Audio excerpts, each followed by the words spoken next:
Well, welcome. This is day 14 of MOvember, and I'm putting another video together. And tonight I just want to go over Mellodys' reality model and how it can help us understand the lived experience. And also I want to add in this video where the different treatments can be complementary and how I would use them in counselling and how I think they could be helpful in your recovery. So Pia largely said that in regards to reparenting ourselves to overcome developmental childhood trauma, that we're responsible for creating inherent worth now in our adult life, for setting up adult boundaries, and you can't set adult boundaries if you don't know your reality. So she broke down the reality into four major parts of our experience: our body and everything that involves the embodied brain, all of our musculature, skeletal system, all of our organs, our cardiovascular system, every bit of every part of our nervous systems that give us information.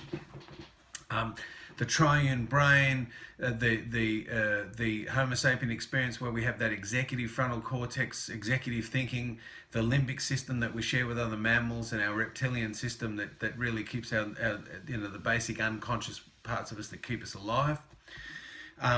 With that, she says, then there's our conscious mind and how we interpret data, the software that's largely developed through all of our life experience, certainly our developmental experience, the first childhood of 0 to 7 and the 7 to 17, the core beliefs that we get about life and the beliefs that we have about things outside of us and things inside of us, and all that combined life experience leads to an assigned meaning. Now that meaning's our creation based on our software.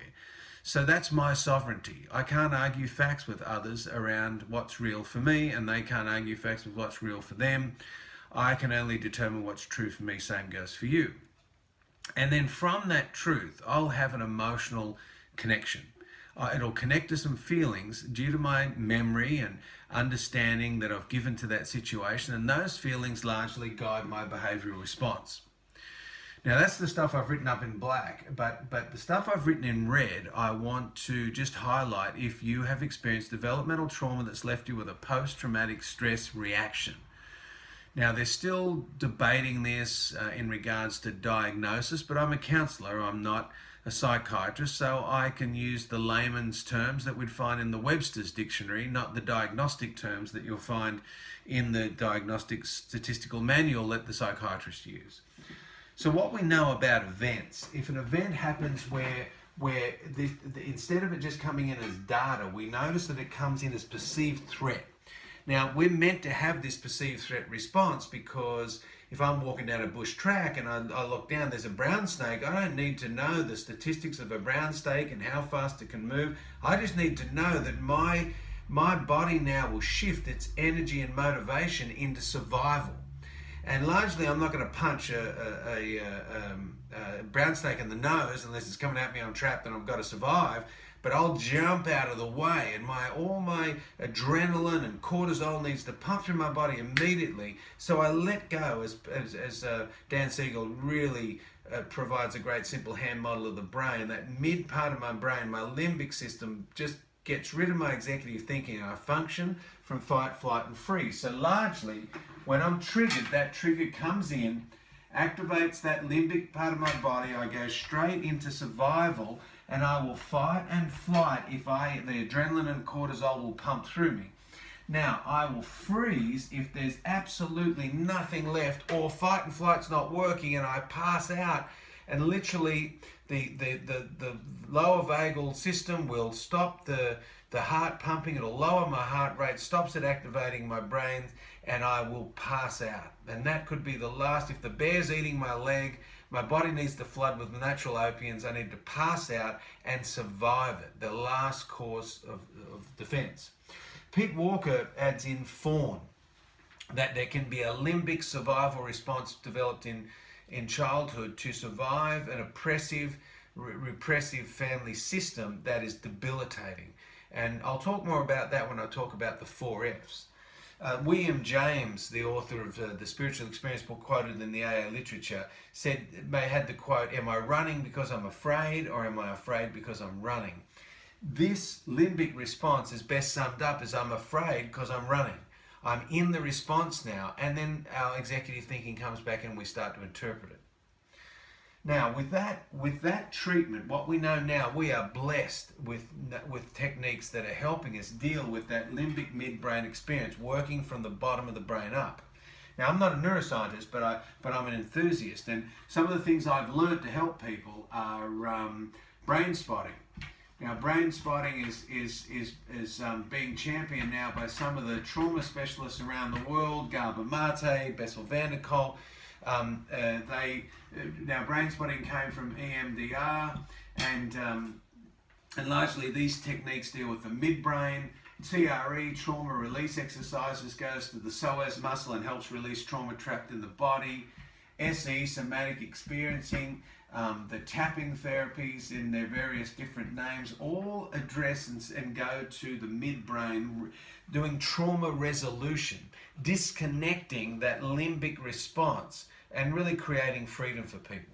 Now, I am a brain spotter. I do have a TRE practice. I'm not TRE trained, so I don't want to mislead anybody, but I have a TRE practice that I teach to clients now. And I'm a radical exposure therapist, which is the tapping therapy taught by Dr. Laurie McKinnon. I find these things really essential to desensitize that button. But I don't believe that it is the be-all and end-all.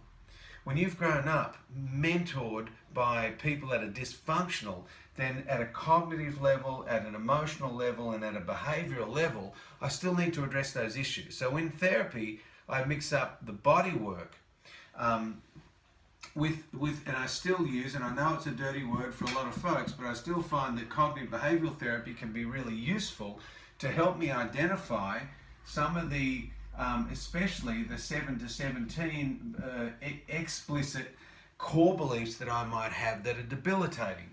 Because what happens is they absolutely distort the meanings I give things. So working with cognitive distortions and identifying all of the intellectual defense mechanisms that aren't organic in midbrain, these can be essential to dismantling them.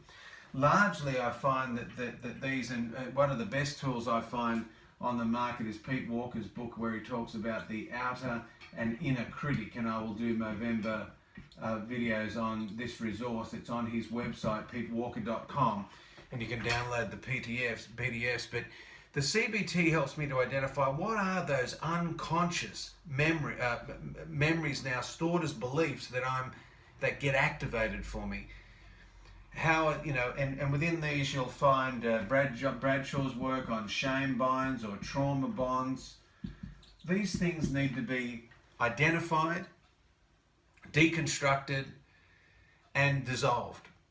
And so CBT can help us do that and replace those with, replace the impaired thinking with empowered thinking. Also, if you've grown up in the family system around people that disown their feeling matter, or they either covertly acted out around you and didn't own it, or overtly abused you with it, then you can find yourself not having the resilient skills to be emotionally intelligent enough to process feelings in the moment. When we're shame bound, Bradshaw said that we have the inability to live in our own skin. We cannot act and react spontaneously. And it's that work that CBT can help us with. The other thing is behavioral therapies can be helpful because our responses can be largely unconscious. And so one of the sayings I like is that change is behavioral. Meaning that largely in early recovery, as I do this work, I need sometimes some basic structural change. If I'm an alcoholic, I need to stop drinking. If I'm a gambler, I need to stop gambling. If I'm a porn addict, I need to stop watching porn. These things are largely behavioral in their immediate intervention. And then we can get to the work largely because these things numb us out. It'll interfere with doing the body work. It interferes with doing the cognitive and emotional work. So getting somebody into an active behavioral change can be really useful in early recovery. So that's really it for tonight. I just wanted to lay out Pia's reality model, talk about if we've got developmental trauma, talk about how the body work is essential. You'll cry till you die if you don't do it, And the rest of this I just think, don't throw the baby out with the bathwater. That the other therapies can be useful as we go along. Take care, talk to you tomorrow, and remember to donate to MOvember.